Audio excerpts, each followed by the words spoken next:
Folks, the alleged of the UnitedHealthcare CEO Brian Thompson in Manhattan last week has now been arrested. He was arrested yesterday in Altoona, Pennsylvania.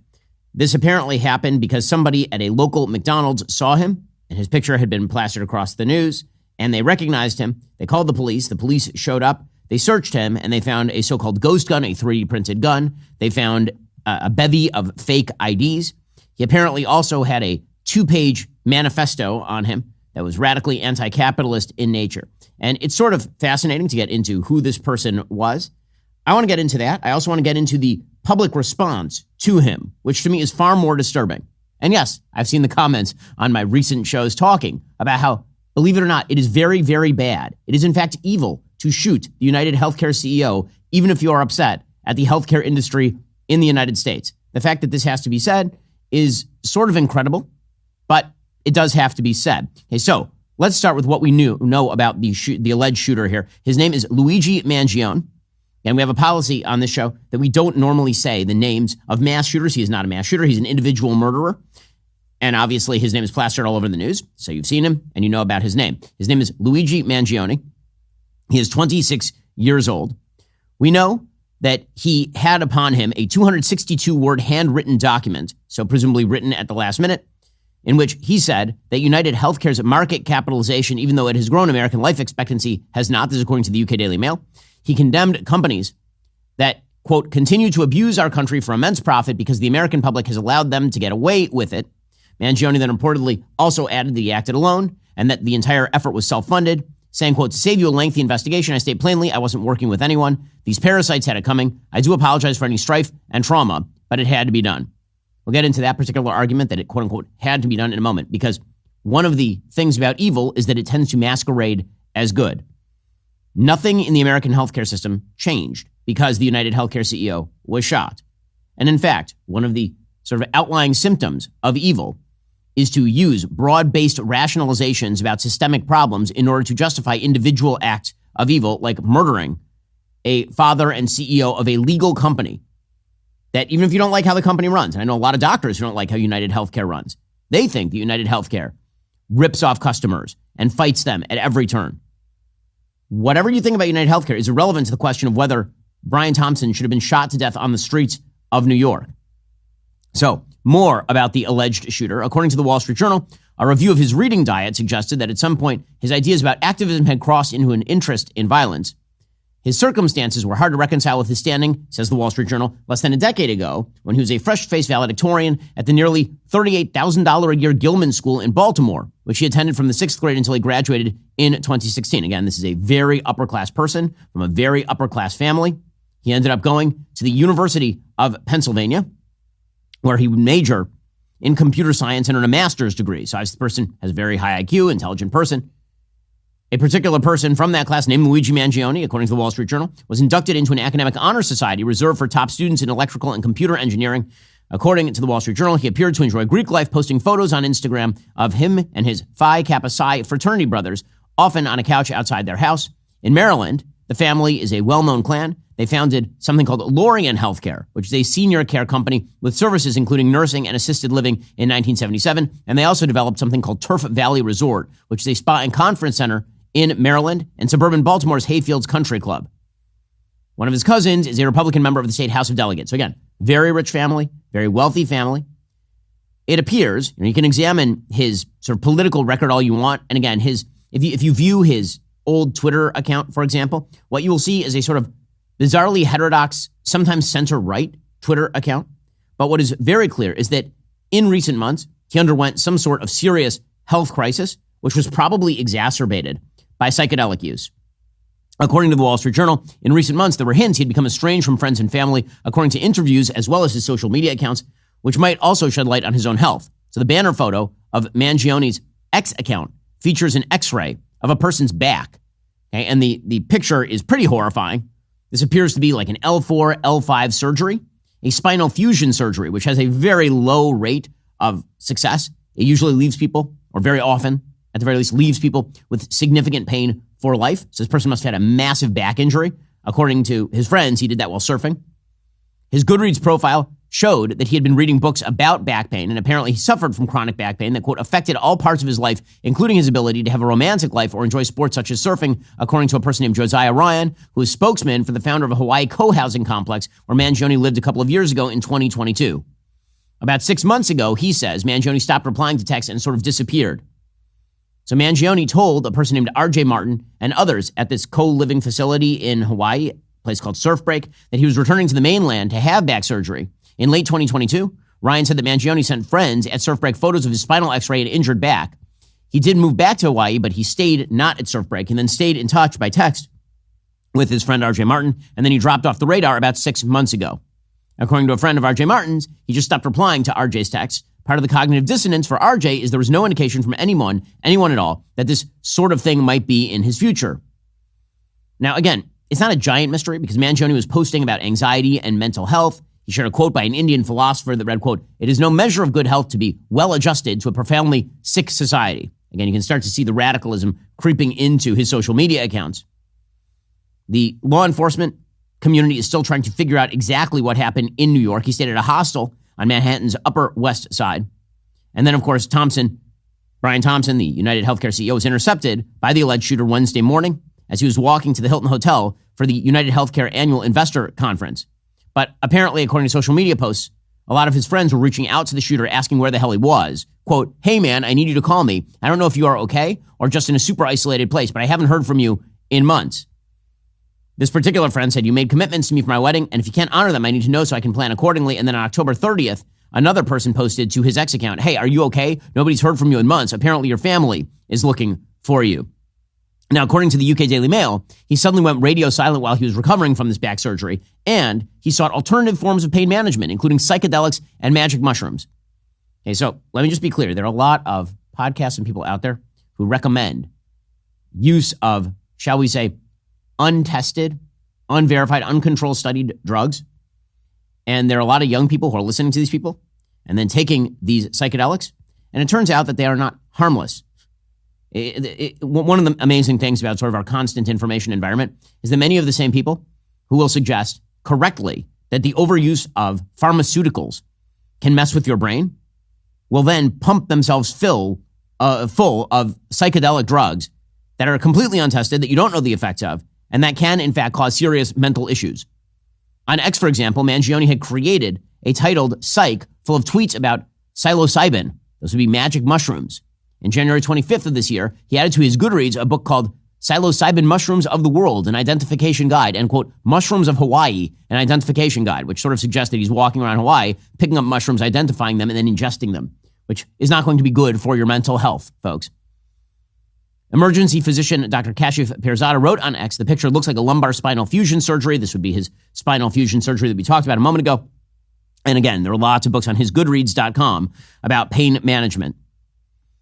There's a guy named Jack Mack, a staffer at Barstool Sports, who said that high school friends of the alleged shooter claimed that he went crazy after being injured. Quote, spoke with a source that had a lot of friends that went to high school with Luigi Mangione. What keeps coming up is back surgery that changed everything for him, and he went, quote, absolutely crazy.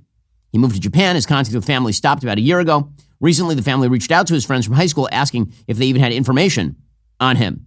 Some of the books that were on his Goodreads list included, quote, Back in Control, a spinal surgeon's roadmap out of chronic pain. Another is, quote, Crooked, outwitting the back pain industry and getting on the road to recovery.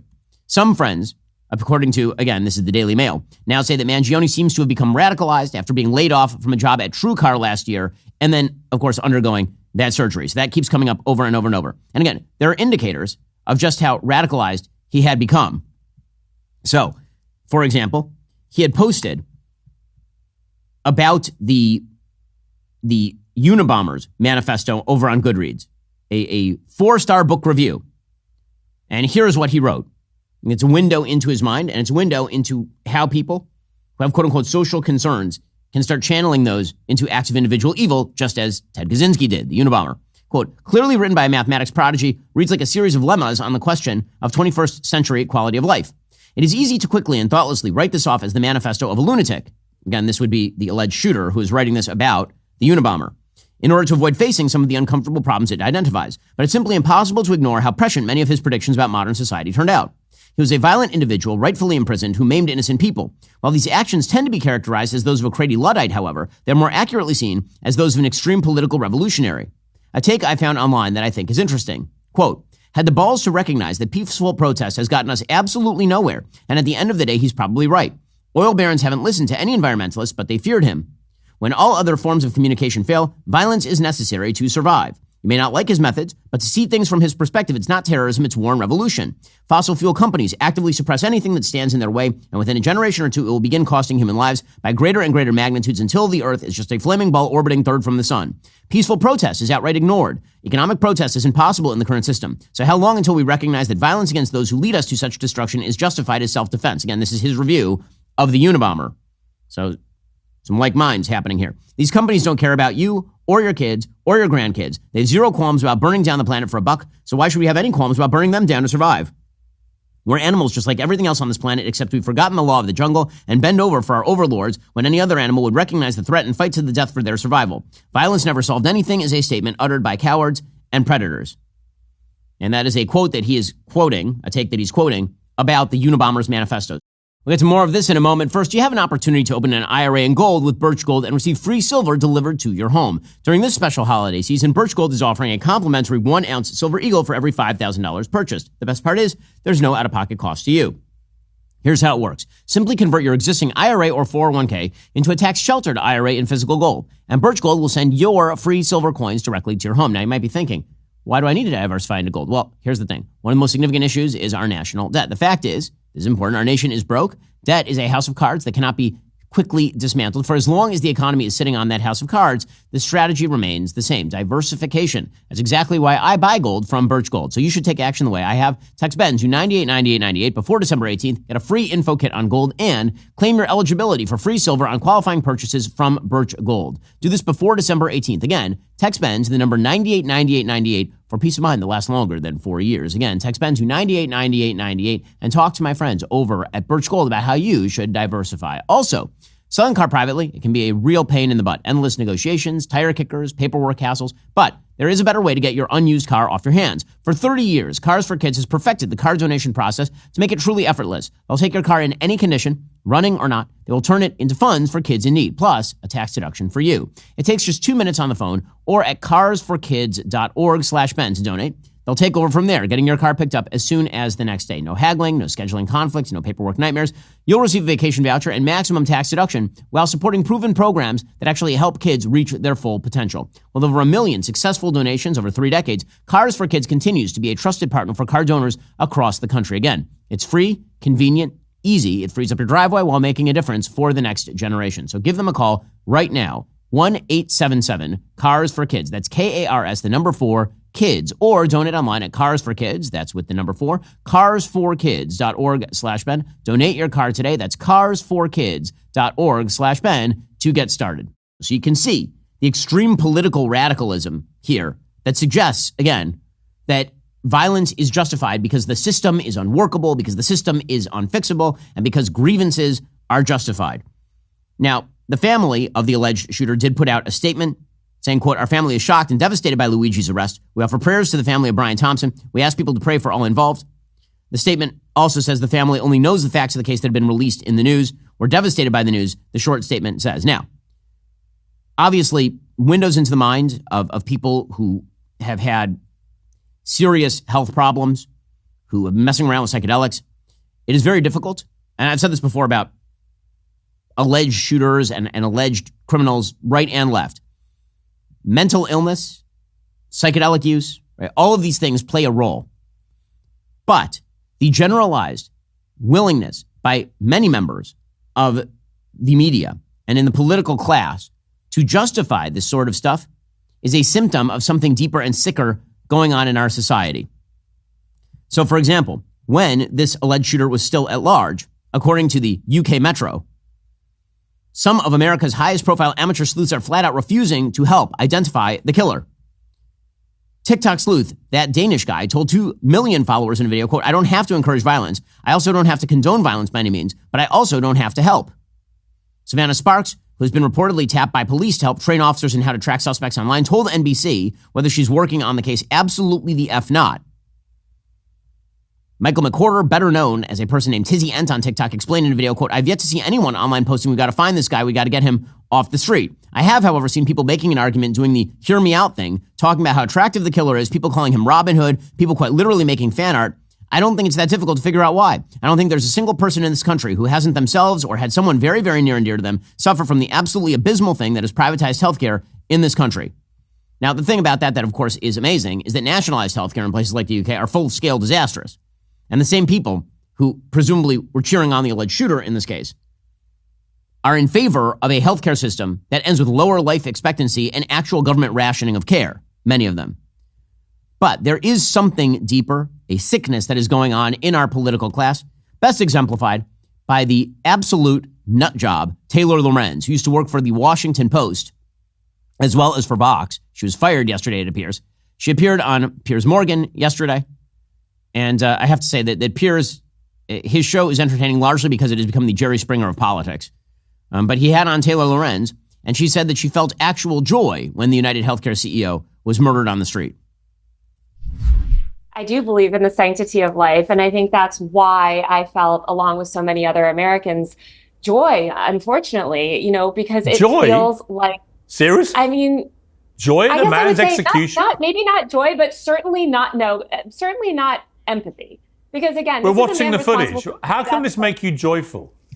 This guy's a husband, he's a father, and he's being gunned down in the middle of Manhattan. Why does that make you joyful? Thousands of Americans that he murdered. So are the tens of thousands of Americans, innocent Americans, who died because greedy health insurance executives like this one push policies of denying care to the most vulnerable people.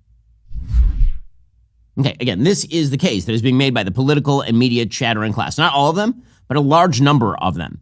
And it is, in fact, a real problem. By the way, it is not designed at solving the actual healthcare problems in the country. It turns out that healthcare in the United States is a giant cluster F. Everyone knows this. It is a mix of massive government subsidization, massive government regulation, and then private healthcare companies who are attempting to navigate all of that. And one of the big questions that you should always ask in a quasi-market system is why companies are choosing UnitedHealthcare. And the answer is because UnitedHealthcare is cheaper for the companies. And why aren't companies getting better healthcare for their employees? Because it turns out that there aren't a lot of other companies that are significantly better than UnitedHealthcare. Why? Because of the regulatory environment that surrounds health insurance companies. The profit margins on health insurance companies, by the way, are not 50%. They're more like 3% on average, 2 to 3% on average.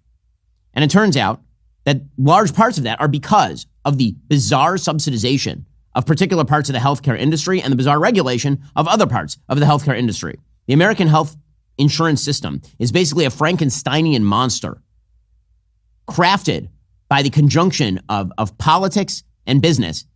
And it ends up wasting an enormous amount of money on administrative overhead. It ends up with ugly negotiations between patients and insurance companies over what sort of doctors they can get. The history of the American healthcare system is really complex. It is also really difficult to untangle because it also has disparate results in a wide variety of areas. So, for example, if you have cancer, you would prefer to be in the United States. If you have a broken leg, you might prefer to be in a nationalized healthcare system, depending on how the care is getting rationed. Like emergency care in nationalized healthcare systems sometimes is quite good because, again, basic care happens with alacrity. But if you have any sort of complex problem, you're not going to want to be there. You're going to want to be in the United States, which is why you see people from foreign countries like Canada and the UK traveling to the United States if they have cancer. Okay, a lot of this is really complicated, and that's sort of the point.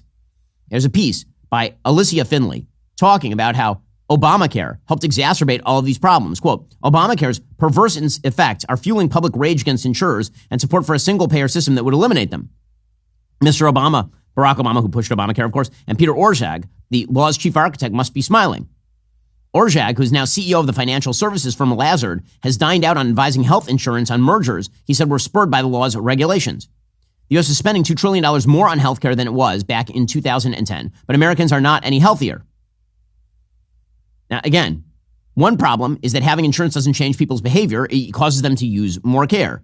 Medicaid beneficiaries, for example, rush to the emergency room for non-emergencies because they are covered by Medicaid. They don't have deductibles or copays. Also, the Medicaid reimbursement rates are significantly lower than UnitedHealthcare, for example. So there are a lot of doctors who will not accept Medicaid. And then Obamacare expanded eligibility because states have tried to hold down Medicaid costs by reducing reimbursements. Patients with exchange plans are not faring much better. Affordable Care Act plan networks include on average only 40% of local physicians and 21% of those employed by hospitals. Insurers are narrowing coverage to keep down costs because they sort of have to in many cases. They're also hiking deductibles, which this year averaged $5,241 for a typical plan. Again, it turns out there are not a lot of easy solves for a complex system. And herein lies the actual problem. There's nothing new about the United States, people cheering murderous criminals. This has happened for a very long time in the United States. There are full movies about this sort of stuff, right? Bonnie and Clyde, famously with Warren Beatty and Faye Dunaway, is a movie about the glorification of actual murderous criminals. John Dillinger, who robbed some 24 banks with his gang, he was widely proclaimed a folk hero in the 1930s by one segment of the population. According to the Sunday Times, for example, his gang robbed more than a dozen banks between May 1933 and July 1934, stealing over $300,000. He also destroyed thousands of mortgage records during the robberies, which made him very popular with poor people who were seeking to escape the payments that they owed to the banks. So back in the 1930s, obviously, there's a lot of frustration and anger at the banking system because of the Great Depression. And so there was a sort of justification that went on of, for example, robbing banks or shooting bank managers. And as you can see, in the alleged shooter in this case is justification of Ted Kaczynski. You can easily see the logic of this extending out to pretty much every aspect of free market enterprise in the United States. Healthcare, oil companies, banks, literally anything. If you don't like the way a business is acting, according to this logic, you should shoot somebody. Okay, so why is that? Why is that happening? Well, there is now an entire media and political class dedicated to a simple proposition. America is so flawed, its systems are so corrupt that criminality is a reasonable response to those flaws. This is demagoguery. Okay? In a democracy, in a republic, the way that you change policy is by electing politicians. And then those politicians work with each other and with regulators and at the state level and at the local level in order to change the policy. Once you say that the system is so broken that the only resort is revolutionary violence, and not even useful revolutionary violence in the sense that you're overthrowing the system. At least if you're going to make the case for revolution, you have to make the case for overthrowing the entire system. But that's not what these people are doing. It's just nihilistic violence lashing out at a system that these people believe is targeting them in some way. Why do they believe that? Because instead of saying the truth, truthfully, instead of saying the real truth, which is that these systems are really complex, they are very difficult to fix, there's a whole class of demagogues in political office and in the media who spend their days saying that all problems are easily solved except that there is an intractable coterie who want to keep people in misery for their own profit. And there's just a bunch of people who don't care, for example, if you are being denied a loan. There are a bunch of people who don't care if you're having a tough time with the healthcare system. They don't care about, if they just cared more, then it would all be solved. This is ugly and it's stupid and it's not true. One of the easiest things in politics is to attribute malice to your opponents. But you know what? That actually doesn't get the job done. You know what tends to get the job done is charity. This Christmas, as we celebrate the gift of life, you have an opportunity to share that same gift with a mother and her baby. Imagine a young woman facing an unplanned pregnancy, feeling alone and unsure of what to do. She's searching for hope, and this is where Preborn Ministries comes in. When Valeria found out she was pregnant, she was beyond terrified. She'd often dreamt of being a young mom, but as a Christian and single, she now felt overwhelmed by shame and was seriously considering abortion. Valeria began the search for an abortion. It was on that search she called up a nurse at a preborn network clinic who walked her through her options, including the true reality of ending a baby's life with the abortion pill. When she heard that, she knew she couldn't do that. Instead, Valeria chose life and now has a beautiful little girl. This Christmas, for just $28, you can help save a life. Thanks to a special matching grant, your gift is doubled. Just $28 provides one ultrasound. $140 sponsors 5. That means your $140 gift becomes $280, potentially helping 10 moms and their unborn children. To donate, dial pound 250, say baby. That's pound 250, baby. Or visit preborn.com/Ben. All gifts are tax deductible. Preborn has a 4-star charity rating. Preborn.com/Ben. Also, dudes, have you heard of Rosparks? This dual-action prescription merges the powerhouse ingredients found in generic Viagra and Cialis, sildenafil, and tadalafil into one formidable treatment. It's not merely about what's inside them, it's about the mode of delivery. Rosparks leverages the benefits of sublingual administration, meaning the tablet dissolves under your tongue. This method allows for fast absorption directly into the bloodstream, bypassing the digestive system. The result? Quicker onset of action, reducing the wait time typically associated with traditional pills. Moreover, tadalafil will stay in your system for up to 36 hours. Find out if prescription Rosparks is right for you. Get $15 off your first order and connect with the provider at ro.co/Ben. That's $15 off at ro.co/Ben. Compounded drugs are permitted to be prescribed under federal law, but are not FDA approved and do not undergo FDA safety, effectiveness, or manufacturing review. Only available if prescribed after an online consultation with a provider. You can go check them out right now. Get $15 off your very first order. Connect with the provider at ro.co/Ben. That's ro.co/Ben for $15 off. There may be people who are perfectly willing to keep people in misery for their own profit. Maybe there are those people. That is not the vast bulk of people in the United States or in positions of high power or in positions in high industry. That is not how it works.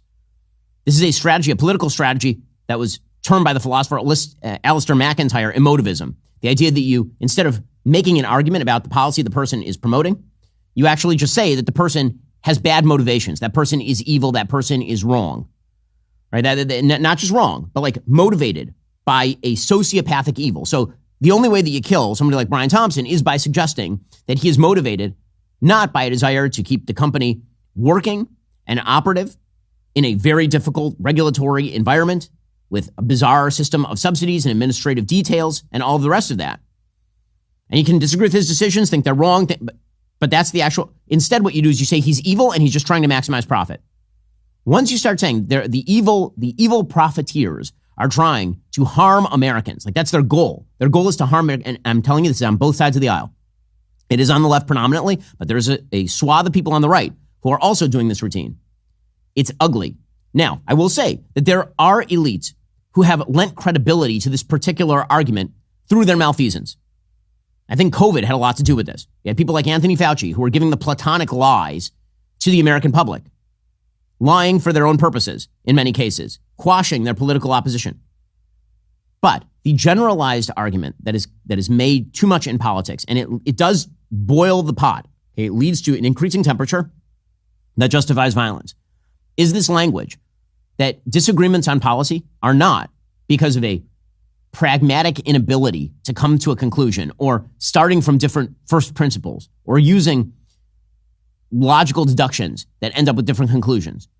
No, the actual reason that, for example, the healthcare system is a mess is because Brian Thompson is an evil person who is trying to kill grandma, right? Or the reason that the oil companies are attempting to pump more oil is not because there is high demand for carbon-based fossil fuels, because it's still the most effective form of energy production on the planet. It's because they want to destroy the earth and don't care about destroying the earth, right? Or the reason the bank denied your loan is not because the bank looked at your loan, assessed the risk, and found that it wasn't worth the price. It's because the bank manager is actually Mr. Potter and is trying to deny your bank loan because he himself is evil. Now, this sort of stuff does get politicians where they want to go very often, because the easiest form of politics is to label your political opponents motivated, not by mistake, but motivated by actual sociopathic Darth Vader style evil. People just want to do bad things to you. But this does lead to higher levels of violence across the board. And one of the things that's sort of amazing in the right-left breakdown is, depending on who is doing the justifying, using the exact same logic, you'll see one side or the other justify it. So, for example, when Bernie Sanders, back in 2020, says that our system creates huge profits by deliberately killing people, which is not the way the healthcare system works. If that were true, life expectancy in the United States would have declined over the course of, say, the last 50 years, rather than radically increasing over the course of the last 50 years. The regulatory environment in the United States, as we've discussed for healthcare, is a complete mess. But Bernie says he could just cut that Gordian knot by suggesting the reason that healthcare isn't better is because we need to nationalize it, and anyone who doesn't want to nationalize it wants grandma to be murdered.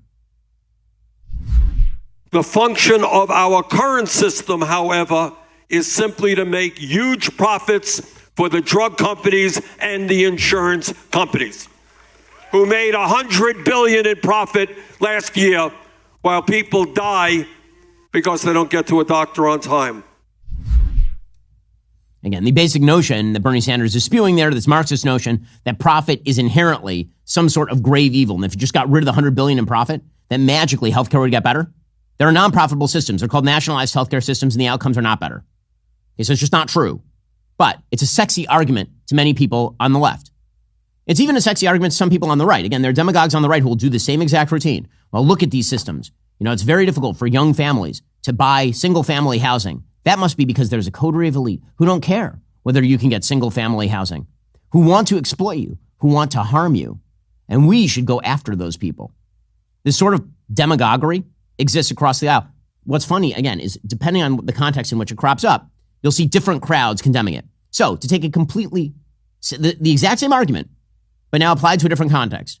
Yesterday, Daniel Penny was acquitted in New York, as he well should have been. Daniel Penny is a hero. Daniel Penny was protecting people on a subway from the predations of a mentally ill, deeply schizophrenic drug abuser who was threatening them physically, according to witness testimony on the subway train. This trial never should have happened. It should not have happened in the first place. He was acquitted yesterday. Okay, and I want to get into the acquittal in a moment, but what's really fascinating is the reaction to the acquittal. So, for example, on the left, you're seeing the exact same arguments that are being made about the quote-unquote racial systems of the United States as you see being made about the healthcare system of the United States. So Hawk Newsome, famously of the Black Lives Matter movement, he says, we need vigilantism. He's basically making the Unabomber argument here. He's making the alleged shooter argument here. The racial system of the United States, the justice system is so broken that perhaps people should be assassinated. Now you hear that, a lot of my listeners, many of the people in the comments a couple of days ago, and they will say, well, that's evil what he said. Yes, it is. Yes, it turns out it is. Here he was yesterday. Just like everybody else has vigilantes, we need some black vigilantes. That's right. People want to jump up and choke us and kill us for being loud. How about we do the same when they attempt to oppress us? Right. I'm tired. I know you're looking for us to be like, oh, go and march. No. This weekend, I want you to hold a community event everywhere from the Bronx to Houston to Seattle to Florida. Black people, hold community event and talk about what you need. Okay, again, he's calling for open vigilantism. This was the Black Lives Matter movement, by the way. The Black Lives Matter movement, just take the healthcare context away and take the Black Lives Matter movement and put it in, and it's the same exact argument. The system is so broken, it is so despicable, that individual acts of vigilante evil are now justifiable. Right? Fiery but mostly peaceful would be the argument in this particular context. It's a bad argument, and it's a wrong argument. It is a morally wrong argument. Okay, meanwhile, as far as the Daniel Penny acquittal, obviously this trial never should have taken place. Here is Daniel Penny explaining the circumstances, this is a few months ago, explaining the circumstances of what happened on the subway. In this instance, I was coming from school. I got out of class around 2:15, and I took I was at J Street Metro Tech, took the Uptown F train. At 2nd Avenue, a man came on, stumbled on, appeared to be on drugs. The doors closed, and he ripped his jacket off and threw it at the people sitting down to my left. I was listening to music at the time, and he was yelling, so I took my headphones out to hear what he was yelling. And the three main threats that he repeated over and over was, I'm gonna kill you, I'm prepared to go to jail for life, and I'm willing to die. You know, this was a scary situation. And Mr. Neely came on, he was threatening, I'm 6'2", and he was taller than me. So it was, and there's a common misconception that Marines don't get scared. We're actually taught one of our core values is courage. And courage is not the absence of fear, but how you handle fear. And, you know, I was scared for myself, but I looked around, I saw women and children. He was yelling in their faces, saying these threats. I couldn't just sit still. Some people say that I was holding on to Mr. Neely for 15 minutes. This is not true. I mean, between stops is only a couple minutes. So the whole interaction lasted less than 5 minutes. Some people say I was trying to choke him to death, which is also not true. I was trying to restrain him. You can see in the video, there's a clear rise and fall of his chest, indicating that he's breathing. I'm trying to restrain him from him being able to carry out the threats. And then some people say that this was about race, which is absolutely ridiculous. I didn't see a black man threatening passengers. I saw a man threatening passengers, a lot of whom were people of color. The man who helped restrain Mr. Neely was a person of color. And then a few days after the incident, I read in the papers that a woman of color came out and called me a hero. I don't believe that I'm a hero, but she was one of those people that I was trying to protect. We were all scared. Mr. Neely was yelling in these passengers' faces, and they looked terrified. The reason why there was no video at the start of the altercation was because people were too afraid getting away from him, and the videos didn't start until they saw that situation was under control. I knew I had to act, and I acted in a way that would protect the other passengers, protect myself, and protect Mr. Neely. I used this hole to restrain him, and I did this by leaving my hand on top of his head to control his body. You could see in the video there's a clear rise and fall of his chest, indicating that he was still breathing. And I'm calibrating my grip based on the force that he's exerting. And I was trying to keep him on the ground until the police came. I was praying that the police would come and take this situation over. I didn't want to be put in that situation, but I couldn't just sit still and let him carry out these threats. Okay, again, the fact that this everyone's trial is totally insane. The bizarre victim mentality that is now being adopted by Jordan Neely's father in particular is amazing. So Jordan Neely's father, who was completely absent while his son spun into criminality, violence, and heavy drug abuse, is amazing. It's amazing. Here's Jordan Neely's father calling the system rigged. I just want to say I miss my son. My son didn't have to go through this. I didn't have to go through this either. It hurts. Really, really hurts. What are we going to do, people? What's going to happen to us now? I had enough of this. The system is rigged. Come on, people. Let's do something about this. Okay, by the way, Adam Coleman, a columnist for the New York Post, he points out, quote, "When I see a father tell a world at the end of a tragic game that we need to do something, my question is, where was he all this time? Where was Andre Zachary when his son was arrested over 40 times, including multiple violent offenses? Where was he when Neely was struggling to mourn his mother's loss? Where was his father when Neely was abandoned in the foster care system with no one to advocate for him? Why is America being held responsible for Zachary's fatherhood issues?" I mean, the reality of his background is horrifying. Neely apparently suffered as a child growing up in an abusive household. He testified at trial after his mother's boyfriend murdered her and stuffed her into a suitcase to dispose of the body. And then he was running around New York, bouncing from homeless shelter to homeless shelter while abusing drugs and schizophrenically threatening people on subways, and dad was nowhere to be found. And so society is to blame? No. So here's the thing. The American people will resound with the BLM movement is gone. Okay, this is no longer a thing. There will not be mass riots in the aftermath of this trial, nor should there be, because the American people are tired of, for example, the justification of criminality on the basis that America is, quote unquote, racially corrupt. Well, if you're tired of that, then I have news for you. Applying that exact same argument to other contexts where it does not apply is not helpful in any way, shape, or form. All right, in just a second, we'll get to all the updates from Syria. First, if you're still searching for the perfect holiday gift, look no further. Daily Wire Plus gift memberships are 40% off. That's right. You can save big while giving the gift of truth and entertainment this season. When you give a Daily Wire Plus membership, you're giving a full year of uncensored daily shows from the most trusted voices in conservative media with limited ads, groundbreaking investigative journalism, access to our entire entertainment catalog, including What is a Woman, and the #1 documentary of the decade, Am I Racist? You're also giving live reports on breaking news with the real stories behind the headlines, the truth no one else will tell you. And full access to VentKey, our kids app, featuring over 40 shows and 1,500 hours of fun, values-driven content. Finish your holiday shopping with one click. Go to dailywire.com right now. Give the gift of Daily Wire Plus. Meanwhile, chaos has continued over in Syria, where a rebel insurgency that was largely made possible by the destruction of Iran's entire swath of control, ranging all the way from Iran to the coast of the Mediterranean, as we talked about yesterday, that chaos is continuing. According to the Washington Post, a U.S.-backed Syrian peace process begun after civil war broke out in 2011 was moribund. Lines dividing the country into spheres of influence among world and regional powers hadn't changed significantly for years. But the sudden offensive launched by Islamist Hayat Tahrir al-Sham rebel group, leading to the collapse of Bashar Assad's government, has left governments around the world scrambling to figure out what to do about it, none more so than the Biden administration. Senior U.S. diplomats have rushed to the region, fanning out for discussions in Turkey, Jordan, Lebanon, Israel, and Iraq. Egypt and Saudi Arabia are also involved in talks about an effort to maintain stability in Syria and attempt to foster some sort of political transition.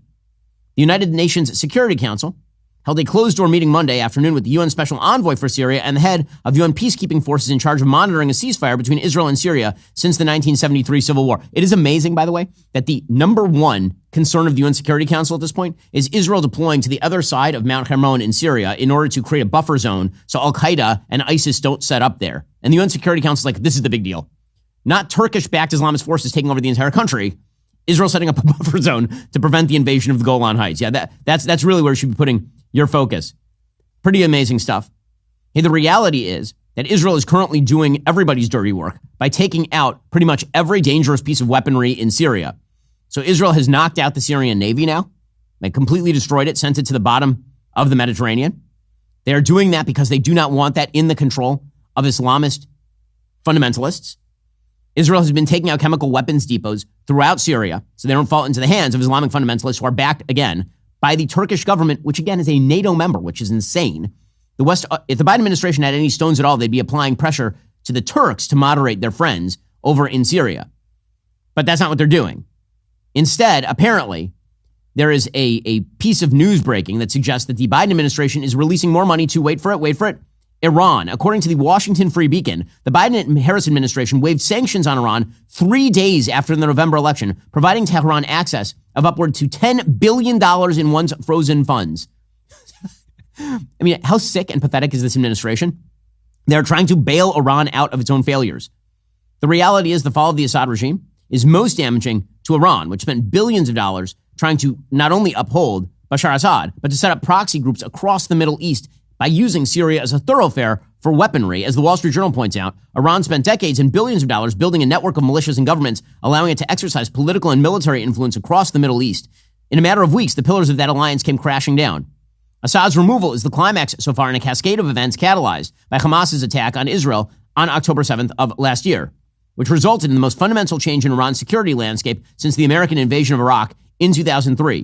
But while toppling Saddam Hussein ended up helping Iran, this time Tehran is at a massive disadvantage. According to Ali Vaez, director of the International Crisis Group's Iran Project, the Islamic Republic thought Hamas's October 7th attack was a turning point in history. That's true, but in the entirely opposite direction to what it hoped for. The dominoes for the Western Front have fallen one after another. And again, there are forces in Syria that would be much better for the West than, for example, HTS, which is this Islamist terror group that sort of broke away from ISIS and Al-Qaeda, ended up fighting both ISIS and Al-Qaeda. That doesn't make them good, by the way, because terror groups fight one another all the time. As I mentioned before, there are the Kurds, who are up in the northeast of the country, and who have provided safety and security to members of a variety of religions, including Christians. That is not going to be the case, probably, for HTS, which is a tragedy of enormous and horrifying proportions. And then there are the Druze in the south. Yesterday, correction, I suggested they were Sunni Muslims. They're not, in fact, Sunni Muslims, of course. They are their own ethnic group, and their religion is sort of a mashup of some elements of Islam, even some elements of Hinduism or Greek philosophy. So I just want to correct the record on that. Okay, the whole thing is a mess, obviously, and containment is likely to be the proper strategy here. In other words, let the pot continue to boil so long as it doesn't bother anyone else. That is precisely why Israel went to the other side of the Mount Hermon range and set up a buffer zone. So Bibi Netanyahu has suggested that it's only a temporary hold. We'll find out how temporary it is because, again, security holds are temporary until they're not. Meaning that if Al-Qaeda continues to be on the other side of the mountain range, if ISIS continues to be there, then Israel ain't going to abandon it because that would be incredibly stupid of them. And then there's the question as to what happens next. So again, Israel has been doing heavy lifting in Syria. According to the Times of Israel, there were some 250 Israeli strikes against Syrian military targets after the fall of Assad. Israeli planes bombed at least 3 major Syrian army air bases, housing dozens of helicopters and jets. They basically took out all of the MiGs. So the Syrians had these really old MiGs that were, crap. But Israel took them out because they don't want Islamists in charge of those. The 50-year-old regime, of course, had some weaponry, including chemical weaponry, and Israel has been steadily taking out all of those military targets over the course of the last few days. By the way, the rest of the world should be thanking Israel for that in the same way they should have thanked Israel for taking out the Osirak reactor in Iraq, and in the same way they should have thanked Israel in 2007 for taking out the Damascus-sponsored nuclear reactor that Bashar Assad was building. Can you imagine? HDS in charge of nuclear weapons? That's what would have happened if Israel had not done that. So it'll be interesting to see if Israel takes the next step and then goes after the Iranian nuclear facilities. If there's one message that Israel took away correctly from October 7th, the message is you don't wait until your enemies arm up. That would be a stupid thing. So it'll be fascinating to see what happens next. Meanwhile, President Trump has made some new appointments to his cabinet. One of them is just fantastic. That, of course, would be our friend Harmeet Dillon. Harmeet is an amazing lawyer. She has the right priorities, and he just nominated her to serve as Assistant Attorney General for Civil Rights within the Department of Justice, which is amazing. Okay, the Department of Civil Rights in the Department of Justice, the Civil Rights branch, has very often been militarized by the left to go after, for example, police departments. Harmeet is not going to do that. Trump has praised Dillon for having stood up consistently to protect people's civil liberties and for representing Christians who are prevented from praying together. Harmeet is a wonderful lawyer. She, of course, has represented Daily Wire in the past when we sued the federal government. She was our representative on that. She, at one point, ran for head of the RNC, an effort that I supported. I think that Harmeet, I can't speak highly enough of Harmeet. She's a fantastic, fantastic representative inside the Trump administration on behalf of freedom. She said that it has always been her dream to be able to serve the United States, and she's excited to be part of an incredible team of lawyers being led by Pam Bondi, who is the new Attorney General nominee from President Trump. So again, very good news. Harmeet is a great pick. Meanwhile, Donald Trump posted, I think, one of the funniest things I've ever seen him post on Truth Social. So he met with Justin Trudeau. So Donald Trump despises Justin Trudeau. Donald Trump thinks that Trudeau is handsome Bernie Sanders, that he is an idiot, that he is a dullard. And of course, Trudeau has always treated Trump as sort of the fly in the soup. He always has treated him as the turd in the punch bowl at all these international events. And now Trump is back, and Trump is going to make Justin Trudeau eat it. It is amazing. So he tweeted, he put out on Truth Social the following statement yesterday. I love this so much. It's so great. Quote, "It was a pleasure to have dinner the other night with Governor Justin Trudeau of the great state of Canada. I look forward to seeing the governor again soon, so we may continue our in-depth talk on tariffs and trades, the results of which will truly be spectacular for all." Remember, he had suggested that if you guys are so dependent on the American economy and you don't give us what we want with regard to trade, then we'll tariff you. And if you don't like that, then maybe we'll just annex you and Canada will become the 51st state. So that is a reference to that specific comment by President Trump calling him Governor Justin Trudeau of the great state of Canada. Oh, I love it. I love it so much. It's so great. By the way, we will be greeted as liberators. Nobody in Canada wants Justin Trudeau anymore. It's time for him to go. Meanwhile, in other good news, Pete Hegseth looks like he is going to continue to sail toward the actual Department of Defense slots. There were some questions last week about whether he was going to be able to get enough Senate votes. One of the votes in question was Senator Joni Ernst of Iowa, who had questions about some of the allegations that were being made about Pete Hegseth with regard to sexual impropriety or alcohol use. I said these are all anonymous allegations, and those anonymous allegations, aside from a police report, which is really sketchy at best, from California, that should not be enough to sink Hegseth's nomination. So now Joni Ernst has released a statement, quote, "I appreciate Pete Hegseth's responsiveness and respect for the process. Following our encouraging conversations, Pete committed to completing a full audit of the Pentagon and selecting a senior official who will uphold the roles and values of our servicemen and women based on quality and standards, not quotas, and who will prioritize and strengthen my work to prevent sexual assault within the ranks. As I support Pete through this process, I look forward to a fair hearing based on truth, not anonymous sources." So that is great. With Joni on board, it looks very much as though Pete Hegseth is your next Secretary of Defense, which is wonderful. Hegseth has been stalwart throughout this process. Pete has been excellent throughout this process. Again, I highly recommend that people go back and watch the interview I did with Pete just a few months ago where he talks about what he would do were he Secretary of Defense, which apparently he now will be. Pete is saying that he looks forward to getting his FBI background check back. You know, there have been questions about, is there going to be an FBI background check? He's like, sure, yeah, do it. Why not? Sean, you know what I look forward to? I look forward to the FBI background check. I look forward to the actual under oath conversations with senators as we go through the process because, again, this is what the left does, Sean. It's the anatomy of a smear. They take something and then they add anonymous sources and contortions and flat out lies. And then they try to try you in the media before you can even get into the doors with senators. Okay. Again, he is right about that. Pete will be a great Secretary of Defense, just terrific. So all seems as though it is working very smoothly for the Trump transition team at this point. Okay, in just a moment, we'll give you the updates on South Korea, on China, and on a bizarre political display from Pope Francis. If you're not a member, become a member. Use code Shapiro. Check out for 2 months free on all annual plans. Click the link in the description and join us.